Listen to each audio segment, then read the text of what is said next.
I agree that splitting the difference between two different kinds of 1-drops is not good, and I don't like that we wound up in that spot, but I don't recall us having different options, and I think that's what it comes down to.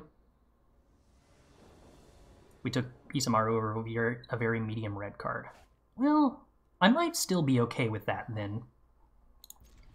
I do think having more 1-drops is better than having medium expensive cards with the way this deck has played out. Or the way the draft played out, rather. Ew, Scavenging Ooze, gross. Ooh, Usher the Fallen actually kind of somewhat decent here. I get to Rimrock Knight, trade with the Scavenging Ooze, and still play the Usher? Oh, or my opponent does nothing. Do I still want to do the Rimrock Knight trick? I don't think so. I think I'm just playing Cathar Commando now. Oh, did we include basic swamps? Because of Lularis. I didn't even notice it put basic swamps in the deck. No, it didn't. We kept Blood Crypt. Right? And Blightstep Pathway, but that was correct, because we do actually have a... what's the name of it? Scrapheap Scrounger in the list.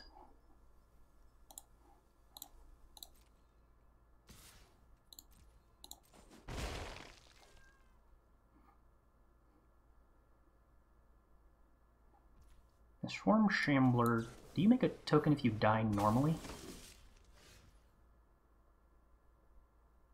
No. Okay, cool.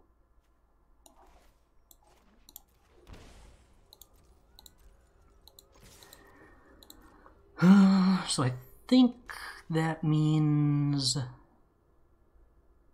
Do I want to Blood Rush the Dragon's Rage Channeler here?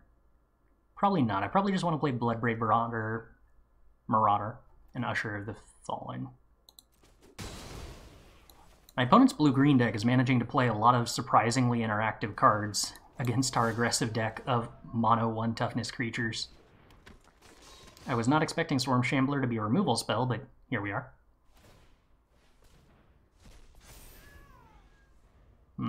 Yeah. Also, the Scavenging Ooze is going to like single-handedly beat us, probably.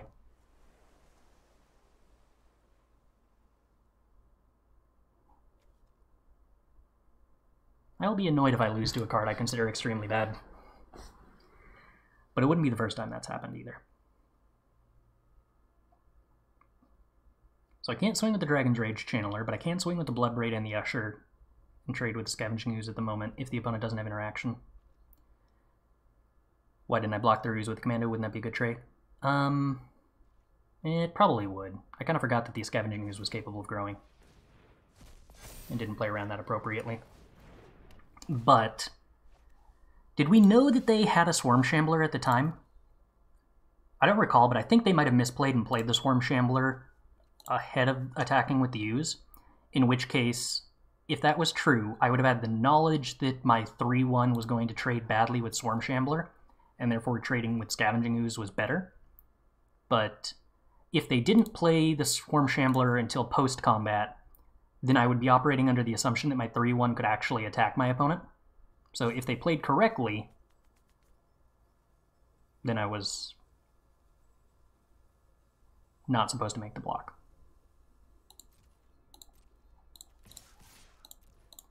Alright, Rimrock Knight. Save me. What do you think, opponent? Is this block super suspicious? Or is this attack super suspicious? They think that, yes, it is super suspicious.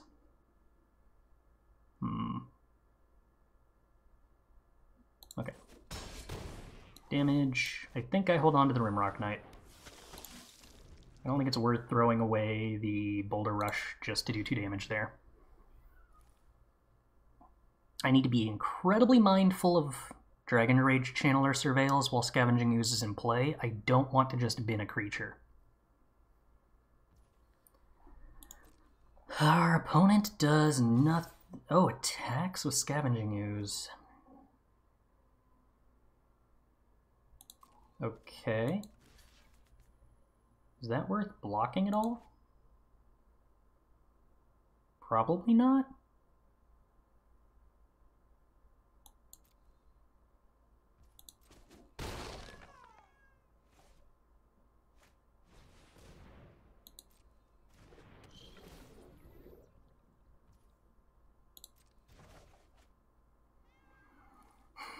Mana War means the Scavenging Ooze is getting even bigger. Blue-green, hecking, aggressive creatures is apparently an archetype. I'm getting single-handedly beat by a single Scavenging Ooze, and I can't actually do anything about it.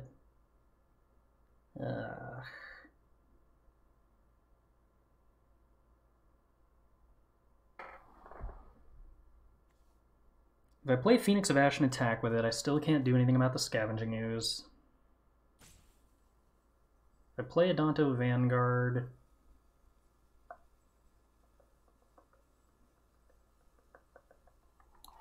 Alright, I'm going to play Phoenix and see if we can clock them that way.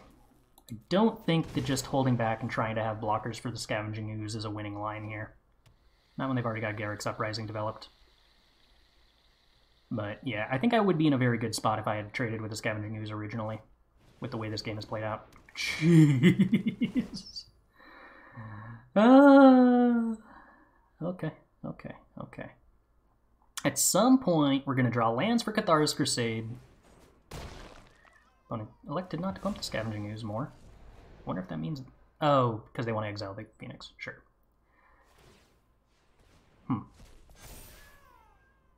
I take the Great Henge main deck to mean that my opponent is actually just on, like, mono blue-green creatures. Which is kind of wild.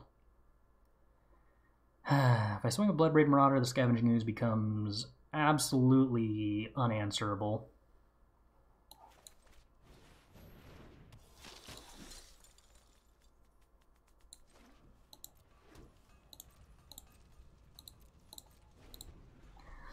I can't really win this unless my opponent never draws another creature.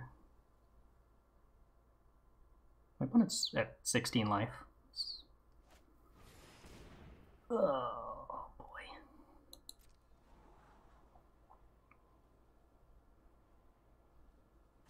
Well, the good news is it's sort of not a creature. It's only a creature for the purposes of Garruk's Uprising, which means they only draw 2 cards off of this card that blows out my tempo, rather than, you know, more cards than that.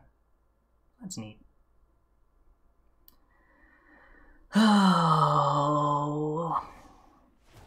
Oh, cool, they bounced their creature. That's worse. That's worse for me. We're upset by that. Okay, as long as they don't bounce Usher the Fallen, I can still trade with Scavenging Ooze here at least. Cool. They bounced Adonto Vanguard, which was slightly better for me. Cool.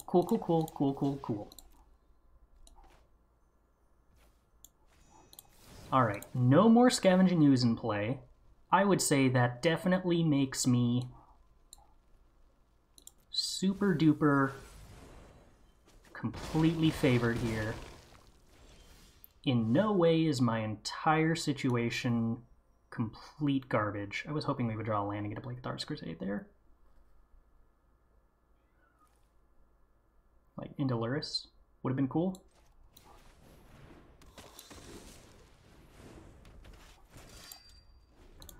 Alright. Just need the opponent to not draw any lands.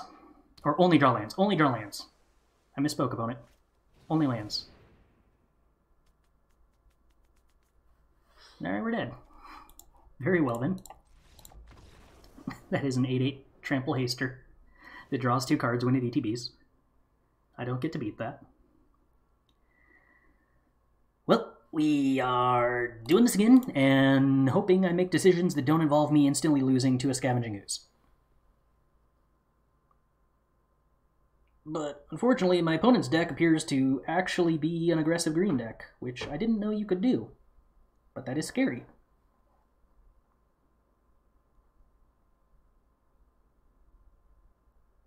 Can you actually do that? Does the cube, like, for realsies support that? definitely work there, but I don't know. Can I keep this? Yeah, alright. This seems really bad, so I probably shouldn't keep it, because it also doesn't have a 1-drop, but I don't know what I'm looking for. I guess I'm happy that I didn't keep a 1-drop against my opponent having Swarm Shambler again!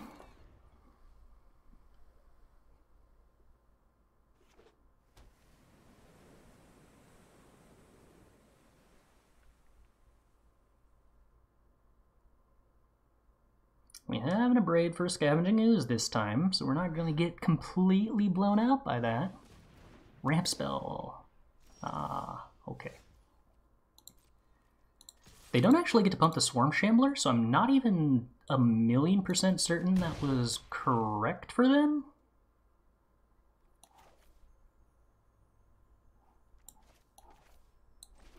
I think I play Macaeus for 2 here. Try to set up for Seasoned Pyromancer, making 2 1/1s, and then Macaeus to put a counter on everybody. I think that's actually good.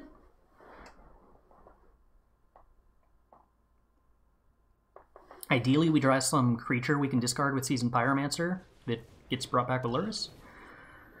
Where are they putting a mana war? Okay. No land drop, please. Oh, thank you, no land drop.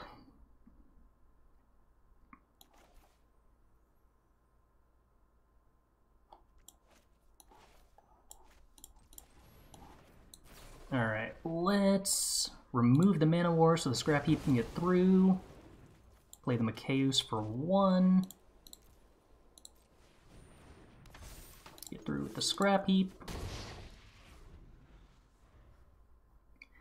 I could play Lurrus, put a counter on it with Macaeus, and then replay Macaeus for 1. Unless my opponent chump blocks Scrap Heap Scrounger in some way, and then I can just play Lurrus and rebuy the Scrap Heap.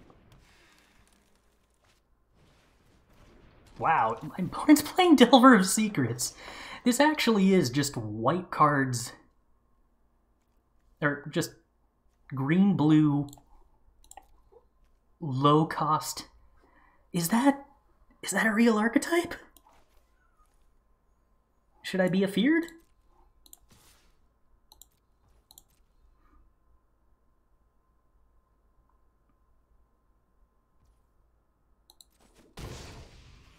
Oh. I don't want to discard either of these cards with Seasoned Pyromancer. So I guess I just play Lurrus and pump Macaeus.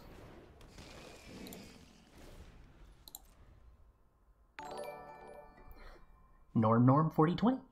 Thanks for the follow. Glad you're enjoying the stream. Opponent hits a land drop. Okay. Oh, Delver of Secrets Dryad is actually an interesting combo. If you set an upkeep stop, if Delver of Secrets shows you there's a land on top, you can activate Dryad before you draw it. I'm assuming the opponent drew the land for the turn and kind of missed that interaction, but that's neat. That's kind of cool.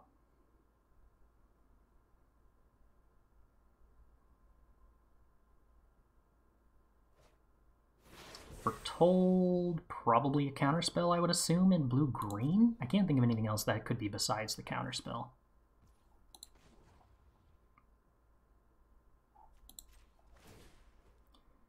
We pump the Macaeus. Crawling Barrens gives us a mana sink, I guess. So, it's alright. I think I actually cast Unbreakable Formation to get it countered here, so then I can follow up with Seasoned Pyromancer to draw 2 cards.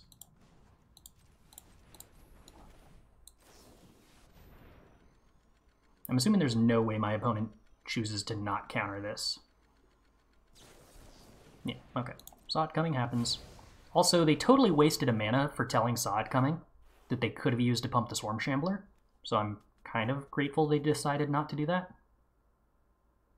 Because that would make the Swarm Shambler actually trade with something here.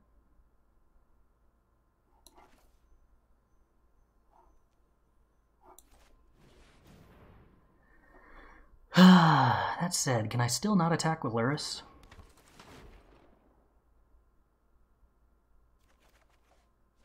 Jeez. That's lands. Still don't believe I can attack with Luris.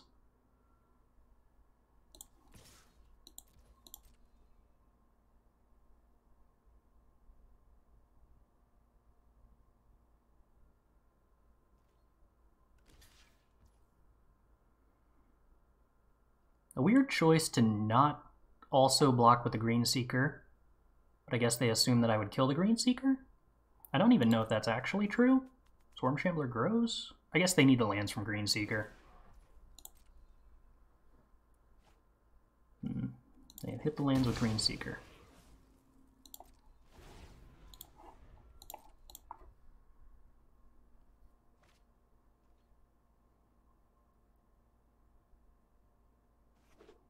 Once again, I'm pretty sure that land was revealed by Delvers, so they're still missing the Dryad trick. Maybe they want to block with the Dryad, I guess. It might be a conscious decision. Alright. If we get something bounced here, I guess I'm returning Pyromancer to my hand, since I kind of want to draw cards anyway. My lands are not useful. And a 2/2 is not going to be useful against a 4/4. So I'm going to go with thank you, opponent. It seems like that would be appropriate.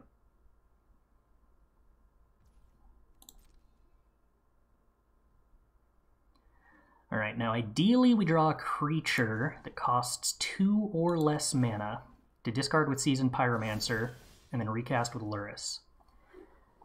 Failing that, Thundering Rebuke is pretty neat. It does remove a 4/4.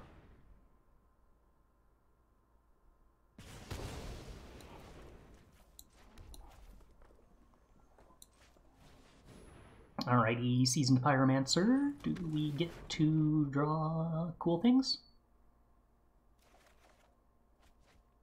We do, but we don't get to cast them. I see.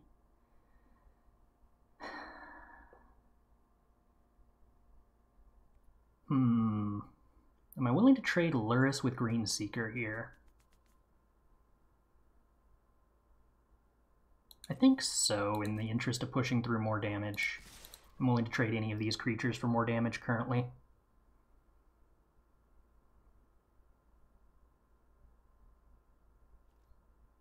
Especially with Crawling Barrens and Play with Fire representing more burn damage here. Green Seeker finds more land. Nope, doesn't find a land that time. Oh, you may reveal it even if it's not a land. That's why there's a decision there. Opponent flips Insectile Aberration, which they can... Great Henge mana, fight Seasoned Pyromancer, go to 7. I think I still have lethal though, because I can play with Fire the Insectile Aberration after that happens, and then Crawling Barrens pushes through for 8. Somehow we actually do it! Yay! Oh, Play with Fire, the top removal spell in the format. Woo!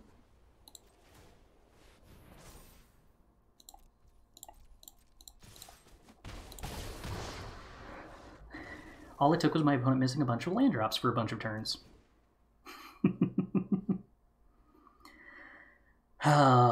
Should I actually play Canyon Slaw and Isolated Chapel in order to splash Kolaghan's Command because my opponent is playing Great Henge? Is that like a reasonable decision? And if so, what do I cut to do that? The answer is E2 Lava Runner, probably.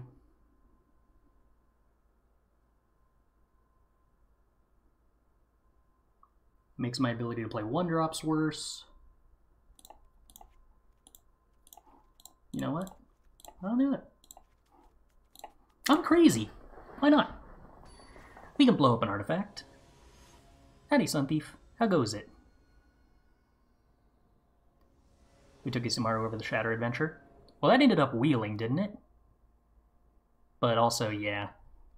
I think that I still agree with that. My logic at the time was that if we have to play Isamaru, we would be happier with Isamaru.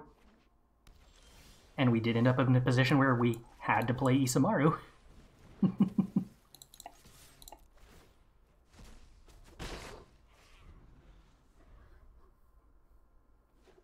Well, you know, we drew the Scrap Heap Scrounger, so the Canyon Slaw's already sort of being relevant. And our Bomat Courier isn't getting answered. That's super cool.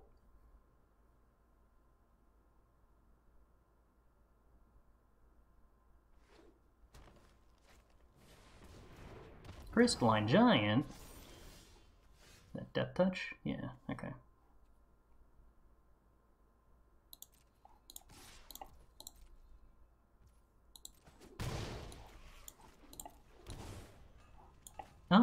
Actually, should I play Luris here, or am I supposed to play Mikaeus here?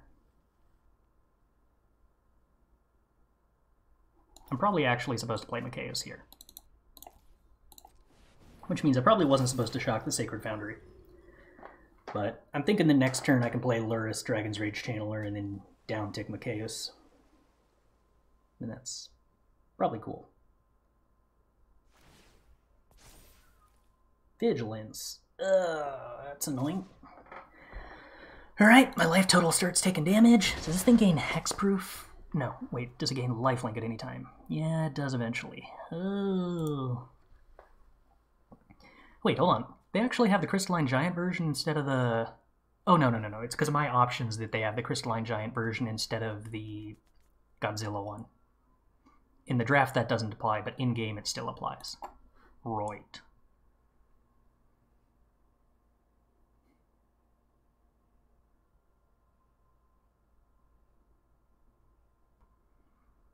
Admittedly, the Shatter adventure right now would be kind of cool.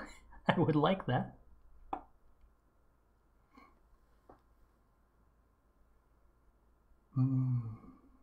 Luris can play Mikaeus, yes, but I believe only if you play X for 1. So if you play it as a 2-drop.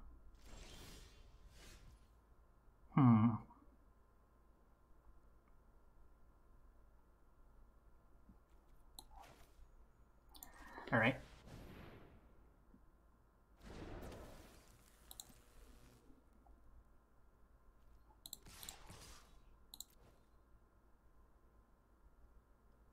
Am I supposed to play Dragon's Rage Channeler here? X = 0 is also valid, yes, that is true.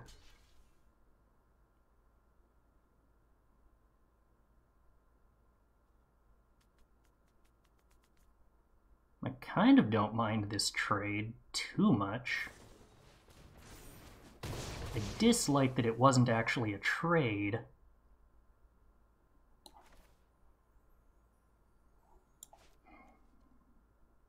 I think I have to play the tap land and not the Dragon's Rage Channeler here.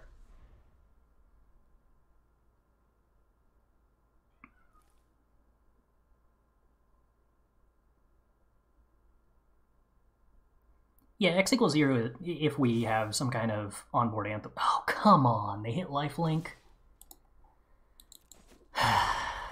Alright.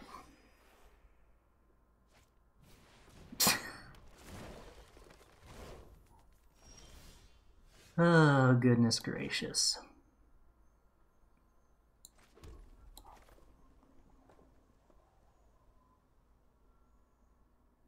Cathar's Crusade is pretty interesting. And now I actually can't do the Bomat Courier trick I was hoping that I could do. Alright. We are playing the long game with Cathar's Crusade now, is the game plan.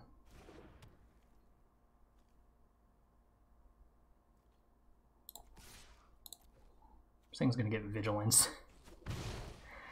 No, it's gonna get Menace this turn, isn't it? That's definitely what it's gonna get.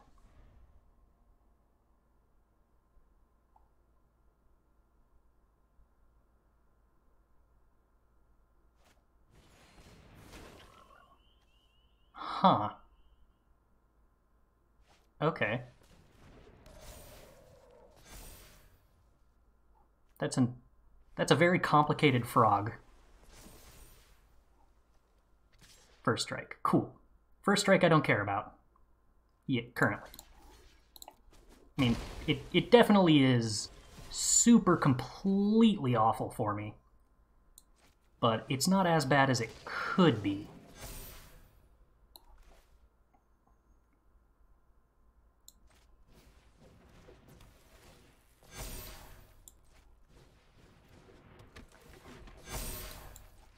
Alright, well, Cathar's Crusade is doing Magic the Gathering stuff. Also, this is a 5/5 first strike death touch. It's literally impossible to kill! Oh, the second that gains trample, I'm so dead. Do I have an answer for it in my deck? I think I have a Braid that I might be able to draw before it gains hexproof.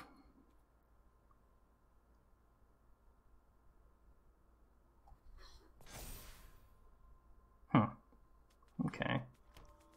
Yeah, Phoenix is pretty bad. What did it get? Reach. Okay, well, thankfully the Phoenix is less important now.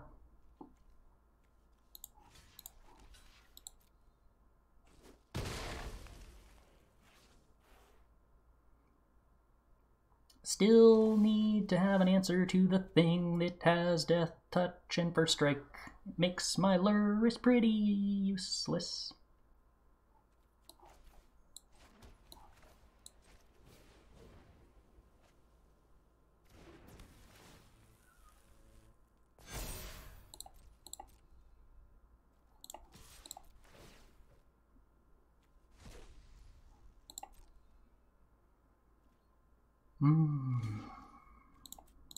Alright, draw a card with Bomat Courier. Oh! Cathar's Commando also actually an answer. Also, we boarded into the Kolaghan's command that's really nice here, too. Okay.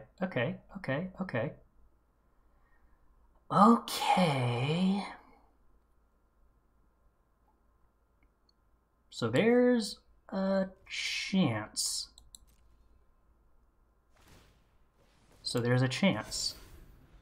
Still have to also deal with the Phoenix of Ash.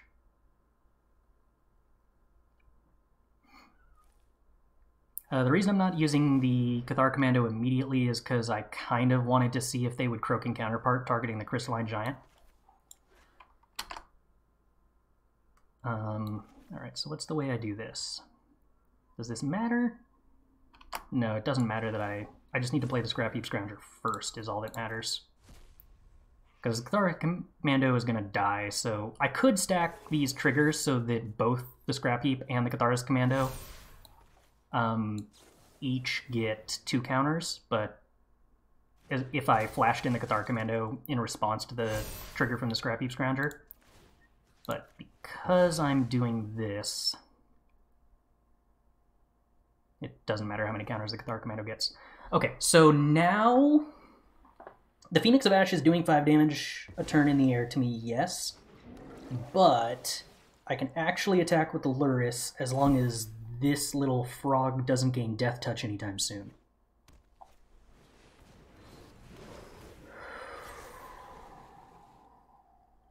I gained Trample, okay.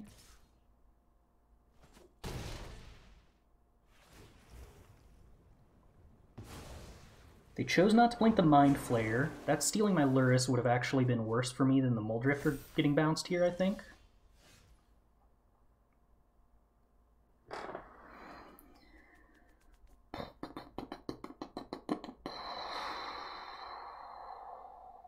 Two cards in my graveyard. If I sack Bomat Courier and discard a land, I go to...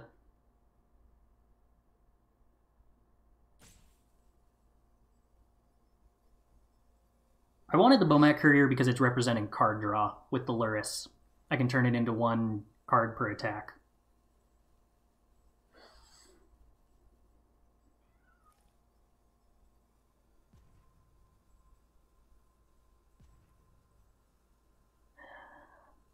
Can I afford in any way to play this Bomat Courier this turn? Or do I need to Cathar Commando the Great Henge? Probably need to Cathar Commando the Great Henge.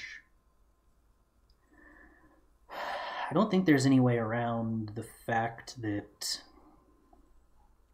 like, the second they realize they can blink Mind Flayer, I'm in a huge amount of trouble.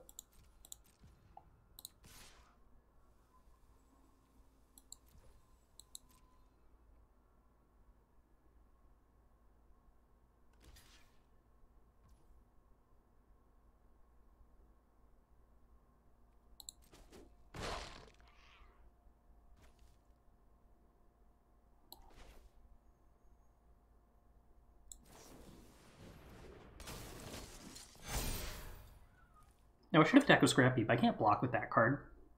Also, them killing it is... that was just bad. I forgot that it couldn't block.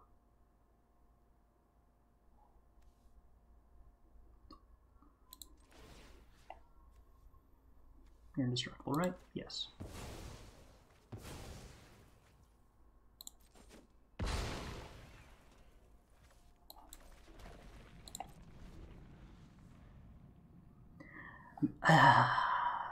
I also probably should have attacked with Den of the Bugbear and actually tried to set up a clock on my opponent. I think I played that turn pretty badly.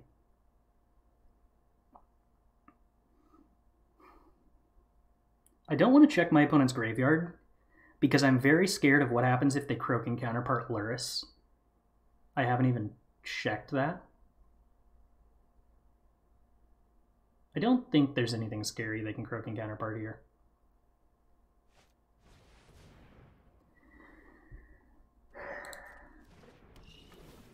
I'm not actually... oh, I am dead here. Yeah. I just still don't have enough life or blockers.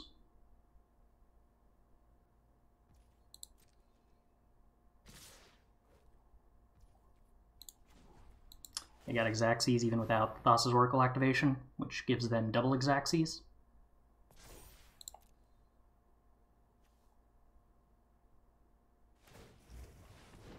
Yup. Did I have any way around that? No, I don't think any of the misplays that I made a difference there. Other than that, I should have counted that, realized that even after doing 10 damage with Lurrus, that means that instead of blinking the Cathar Commando to blow up the Great Henge, I should have... well, no, because it resolved around Mana War, so if I had done the math... no, because Mana War could have been replaced with Thassa activation. So I should have played Bomat Courier, attacked with it, and drew one card. Oh, I should ask. I think I actually know the answer to this. The event tomorrow starts at like 8 a.m. Pacific, which is in like 9 hours or something, and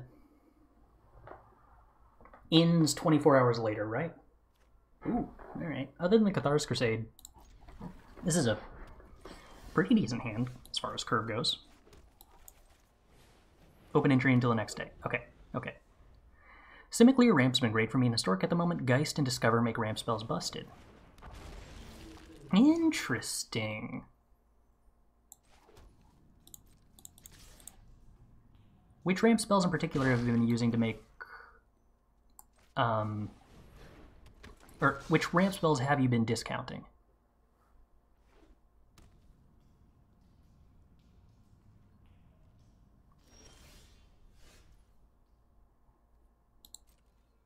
Is this mono red Smoldering Egg? Is that viable?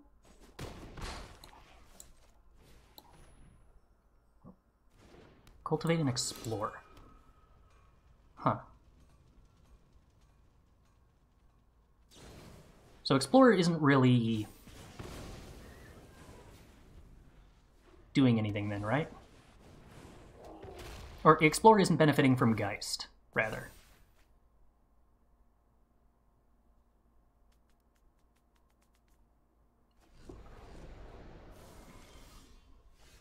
Oh, Flooding doesn't feel great here.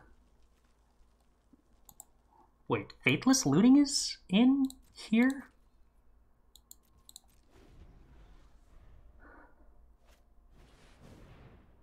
Explore getting hit by Discover, I could see being very good. I'm a pretty great pyromancer.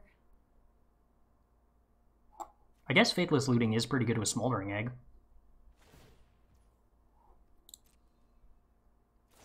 Okay. And they get to hit the Isamaru here. Or they go for Bloodbraid? Wow, so they actually managed to transform Smoldering Egg next turn.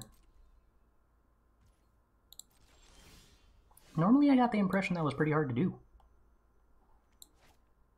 As tempting as it would be to play Cathar's Crusade, I should probably attempt to kill the Smoldering Egg here. I fail, and only kill the Bone Crusher, which probably leads to me losing.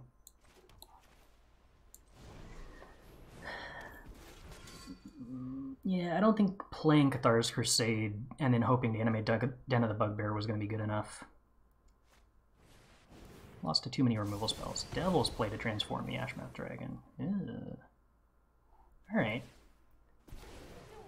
That is an interesting archetype to actually make mono red work and still have Smoldering Egg be a viable card in it. So we could continue drawing lands. I mean, I know we're playing 17 because we were stretched for playables. I don't feel great about that. Okay.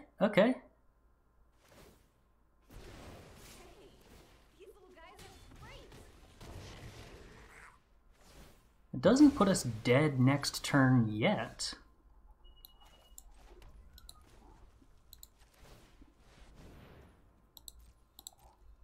Den of the Bugbear plus Cathar's Crusade is kind of cool.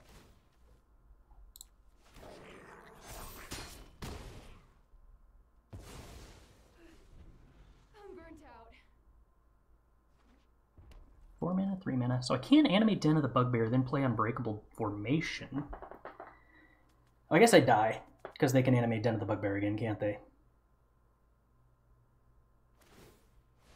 I thought they couldn't... Oh, right. When I counted their mana last turn, I thought that they were a little bit off killing me, but that was because Den of the Bugbear was already a land in play. Or was a land turned into a creature, so I missed it when I was counting their mana. That makes more sense. But mostly I'm dead.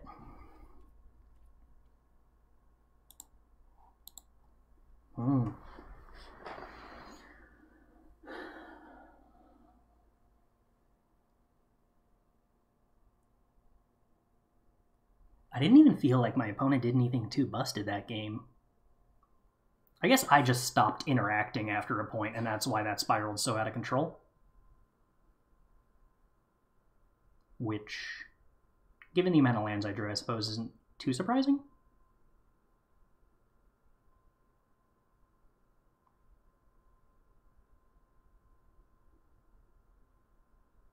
Bone Crusher was a 2-for-1. Chandra was a 2-for-1. Yeah, okay. And there was just not a lot of cards to begin with, and we got kind of blown out on every interaction. This hand is extremely bad, but is a mulligan likely to be better? Yeah, probably. Probably. This hand's also extremely bad.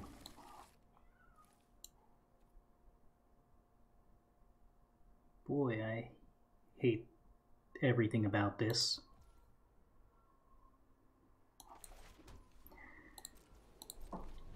The Decathlon Finals is a one-day event. Yes, that is the case.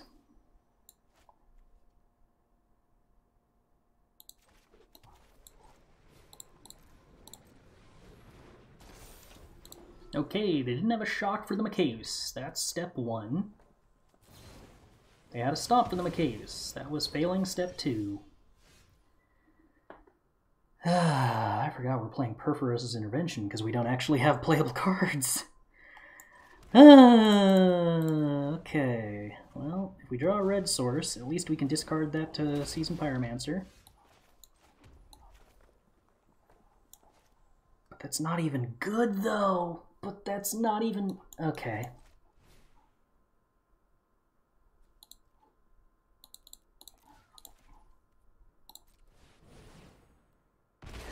If Seasoned Pyromancer made a token when it discarded a land, at least I'd have a chance here.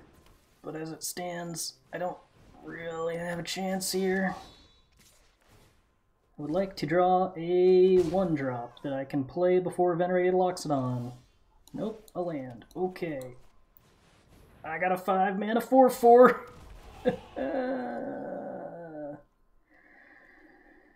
Whew.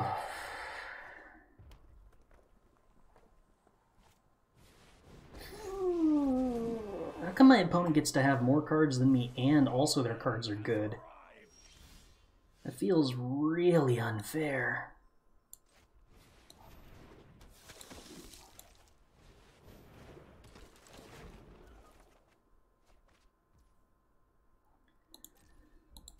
Oh boy. Alright.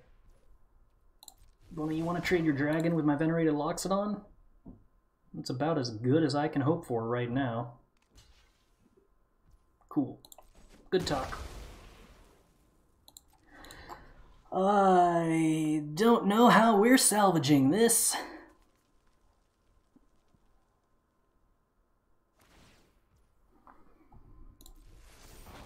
I can't really attack with anything other than Sarkhan, so if the other cards in their hand are... Oh, geez... not good, then we, you know, had the ability to do something. So Bomat Courier now kills Seasoned Pyromancer. That's unfortunate. I lack the number of red sources necessary to make Phoenix of Ash kill Sarkhan. I'm taking 8 from Sarkhan.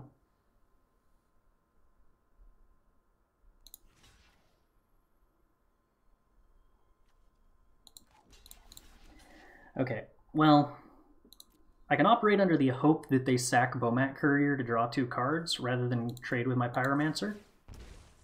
They do not seem to be doing that. Drawing an untapped red does kill the Sarkhan currently, that's true. Down to 5. Okay, that explains why they didn't want to sack the Bomat Courier. Cool. Phoenix of Ash comes down and does 8 damage next turn. Neat. Oh.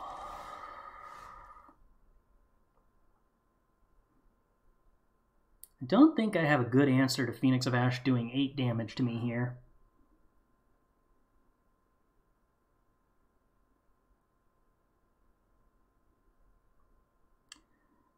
I can play Phoenix of Ash as a blocker. I have no way to kill Sarkhan in that case. I could Phoenix of Ash block Sarkhan and then still die to Phoenix. Animate Crawling Barrens, swing at Sarkhan, take it down to 1. Accomplishes nothing. Seasoned Pyromancer, not enough mana to do anything else. Okay, so we're online. Hope the opponent misses the Phoenix of Ash play.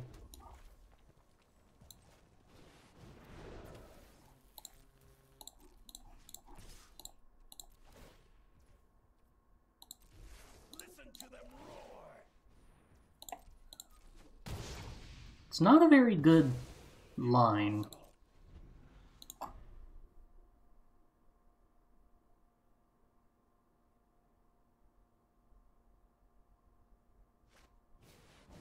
Opponent has played Phoenix of Ash. We would prefer them to forget how the card works.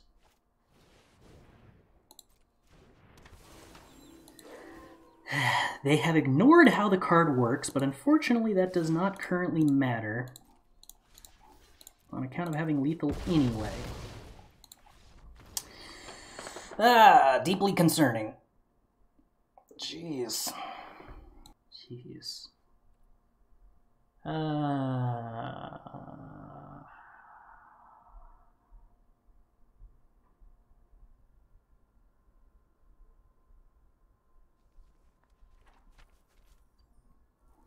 Mulligan it. This is better. This is a lot better. I suppose the other flaw is that we're playing a deck that is very aggressive without haymakers, which means it really needs to be playing fewer lands. If we were playing a slightly bigger curve with more 5-drops that were actually good, then we wouldn't be getting as penalized for flooding. We would be getting punished slightly less. When did we switch to Boros? We were in Boros pretty much from the very beginning. I think we first picked a... what was the name of that card? Yeah, we first picked a Seasoned Pyromancer, and the only time we started picking white cards was when there weren't any red cards. Which maybe should have actually been a sign, I guess? Oh.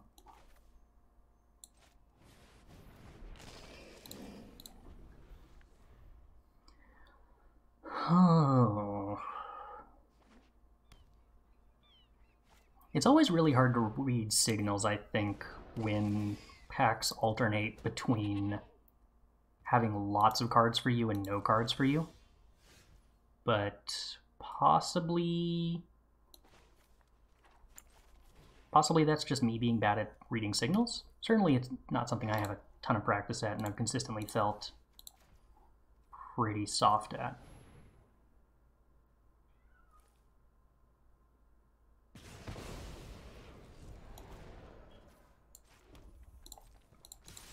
I did kind of go in being very forced into red-white. Maybe I should have prioritized taking more open picks. But that's kind of the nature of how aggro works in this cube. You can't really have more open picks. The aggressive cards are almost all very super linearly aggressive and don't do anything else.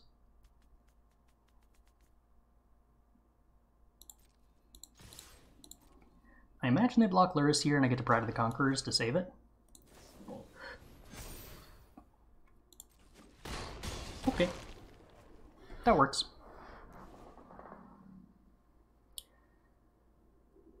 Turns out our deck functions when we don't flood and have a curve.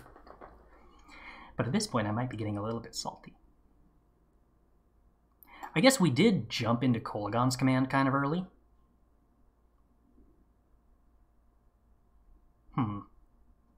Yeah, we did it. We didn't really have anything we could pick over that, I don't think, because I imagine I would have picked a mono red card rather than consider starting to splash.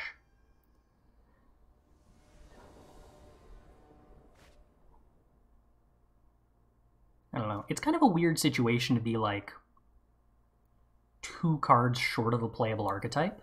I don't think that's something you normally get in a draft.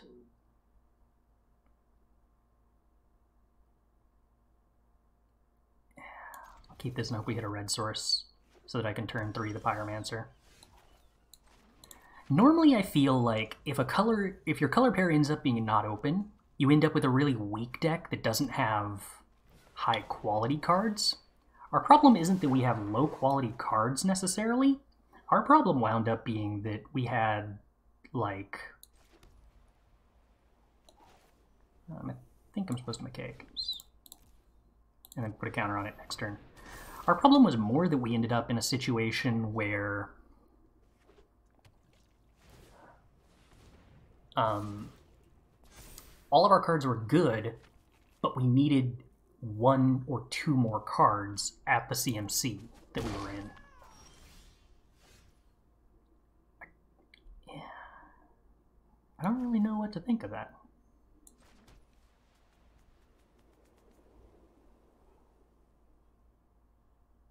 Think this deck could use those 2 black lands, Thoughtseize and Kolaghan's? Cut a land and Cathar's Crusade? Our mana base really hates playing those tap lands, though. A lot. Like, yes, it gets us closer to the amount of playables we want to play, but it makes all the cards that we're already playing so much worse because our entire setup is so reliant on curving out.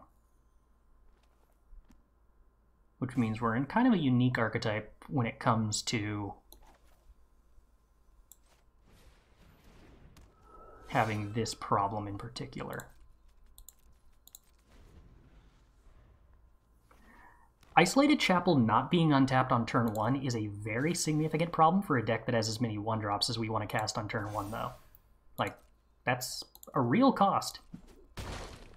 Most decks completely don't care about that, because they just need it untapped on, like, turn 2 or 3. Oh. Okay. Unbreakable Formation is interesting.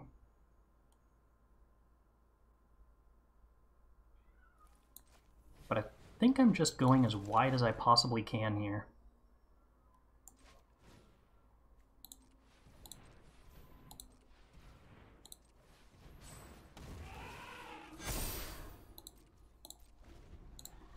Doing it this way leaves me with the ability to sack Cathar's Commando up.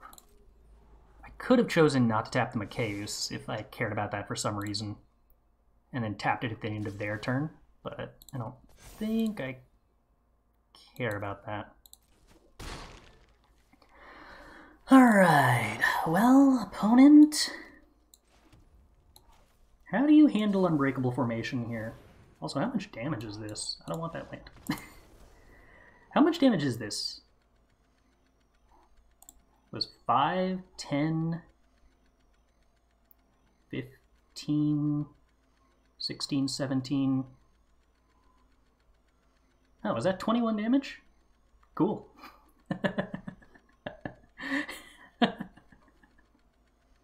I wonder what the opponent had in hand that they just didn't have the ability to play anything all game other than a Ranger class.